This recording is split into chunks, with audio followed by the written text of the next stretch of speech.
MA LLB ডিগ্ৰীধাৰী জিলা পৰিষদৰ নিৰ্দলীয় প্ৰাৰ্থী সাবিকুন নাহাৰ, লাহৰীঘাটৰ ৰজা গা ধোৱা ZPC প্ৰাৰ্থী সাবিকুন বৃত্তিত অধিবক্তা। তেন্তে ৰাজনীতিলৈ মন মেলিছে কিয়? সাবিকুনৰ লক্ষ্য সমাজৰ সৰ্বাংগীন উন্নতি। মোৰ বৃত্তিত মই এগৰাকী অধিবক্তা হয়। মোৰ প্ৰথম কথাটো হ'ল যে মই ৰাইজৰ, সমাজৰ, মানুহৰ সেৱা কৰিব বিচাৰোঁ। চাকৰি আপুনি এটা সীমিত এটা পৰিসৰৰ ভিতৰত থাকি কেইজনমান ব্যক্তিৰ লগতহে আপোনাৰ তেনেকুৱা ধৰণৰ থাকিব কাম কাজ।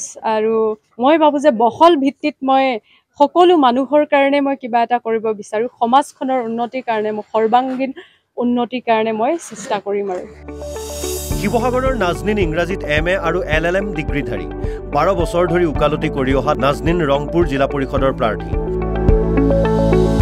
নাজনীনৰ লক্ষ্য দৰিদ্ৰৰ উপকাৰ সাধন।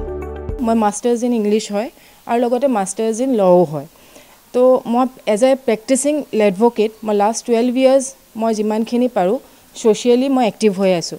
আমি যেতিয়া প্ৰেক্টিছত থাকোঁ আমাৰ ওচৰত বহুত ধৰণৰ ক্লায়েণ্ট আহে। তাৰ ভিতৰত ধৰি লওক কিছুমান অতি দৰিদ্ৰ শ্ৰেণীৰ লোক আহে। আমি দেখা পাওঁ যে তেওঁলোকে আমাৰ ওচৰত সেই আঁচনিখিনিৰ কাৰণতে বহুতখিনি ধৰি লওক কাগজ পত্ৰ কৰিবলৈ বহুতখিনি সিহঁতৰ জটিল সমস্যা মানে সিহঁতি ভুক্তভোগী হয়।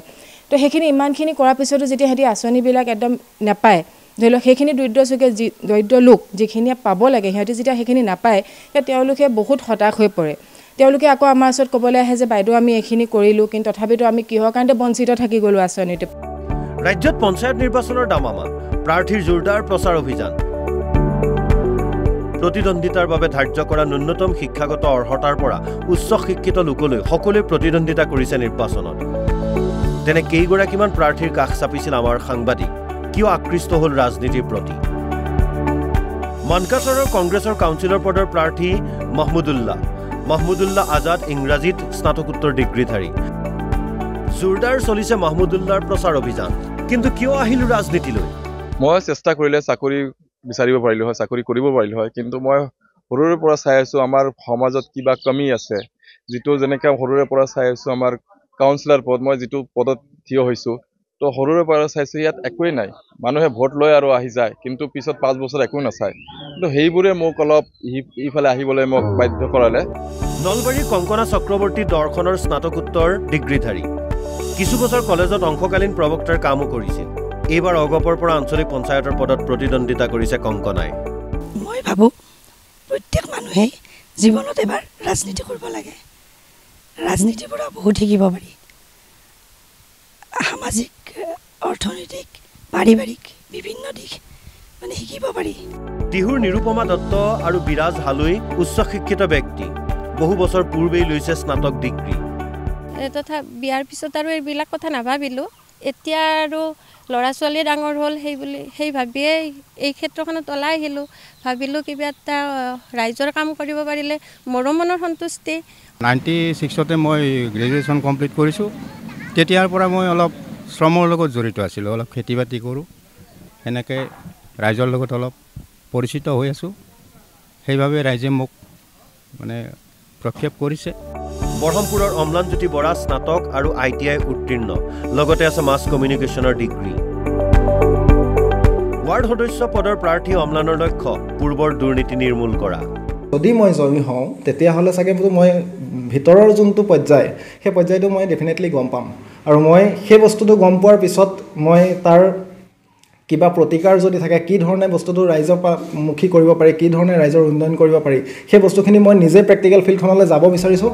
বৰহমপুৰৰ কৰীনা বৰা সংস্কৃত বিষয়ত স্নাতক, ৱাৰ্ড সদস্যৰ পদত প্ৰতিদ্বন্দ্বিতা কৰীনাৰ। নমস্কাৰ, মোৰ নাম শ্ৰী কৰীনা বৰা। ডিগ্ৰী পাছ কৰিলোঁ সংস্কৃত অনাৰ্ছ। আচলতে চাকৰিৰ কথা নভবা নহয়, মই সমাজৰ লগত থাকি ভাল পাওঁ, সমাজৰ হকে কাম কৰি ভাল পাওঁ। সেইকাৰণে সমাজৰ 2-1 মানুহক কিবা যদি সহায় কৰিব পাৰোঁ তাৰ বাবে মই আগবাঢ়ি আহিছোঁ। লংকাৰ মুকছিদুল BA আৰু LLB ডিগ্ৰীধাৰী। নিৰ্দলীয়কৈ ৱাৰ্ড সদস্য পদত প্ৰতিদ্বন্দ্বিতা কৰা মুকছিদুলৰ লক্ষ্য দুৰ্নীতিমুক্ত পঞ্চায়ত গঢ়া। আমাৰ সমাজখন একেবাৰে নিচাযুক্ত, নানান ধৰণৰ দুৰ্নীতিত জড়িত হৈ আছে। ইয়াৰ পৰা আমাক আঁতৰাই ৰাখিব লাগিব আৰু আমি এখন দুৰ্নীতিমুক্ত পঞ্চায়ত গঢ়িব লাগিব। গতিকে মনত হেঁপাহ আছে যাতে আমি ৰাইজৰ কাম কৰিব পাৰোঁ। মাৰ্ঘেৰিটা ৰমেন ফুকন স্নাতক, আঞ্চলিক পঞ্চায়তৰ পদত নিৰ্দলীয় হিচাপে প্ৰতিদ্বন্দ্বিতা ৰমেনৰ লক্ষ্য দুৰ্নীতিৰ বিৰুদ্ধে যুঁজ। ৰাজনীতি মোৰ একেবাৰেই ইচ্ছা নাছিল। ৰাইজৰ জোৰতহে মই ৰাজনীতিত প্ৰৱেশ কৰিছোঁ। মোৰ প্ৰথম এটাই কাম থাকিব, আজি মই ইমান দেখিছোঁ ধৰক যোগ্যজনে যিটো পাব লাগে তেওঁ পোৱা নাই, যিজনে নাপাব লাগে তেওঁ পাইছে। মই সেইটো প্ৰতি মোৰ এটাই মানে ফাইট এগেইনষ্ট কৰাপশ্যন। এতিয়া সময়ে ক'ব, যদিহে এওঁলোকে নিৰ্বাচনত জয়ী হয় তেন্তে এতিয়া কোৱা কথাবোৰ কিমান দূৰ বাস্তৱত পৰিণত কৰে।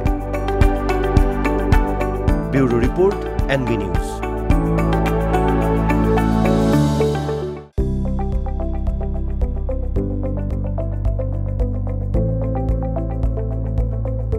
NB নিউজ, সহজ সৰল ভাষাত নৱভাৰতৰ কথা।